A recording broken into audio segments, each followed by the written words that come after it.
from here and wrap around to become this. So it's literally the same crack. I spotted it from the inside and I put urushi in there. I open up the crack and put urushi in there, but then now I realize this crack, same crack line, actually wraps around and comes out around here on the outside. So some people leave it, but it's really your decision on what to do with it.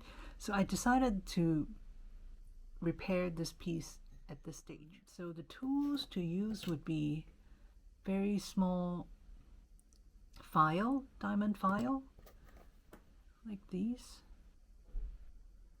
that you would carefully align your file to the crack line.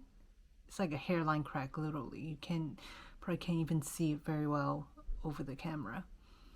And then you try to open it up. So when you are able to do that without scratching or slipping sideways and damage your fine glaze, then it will look like this.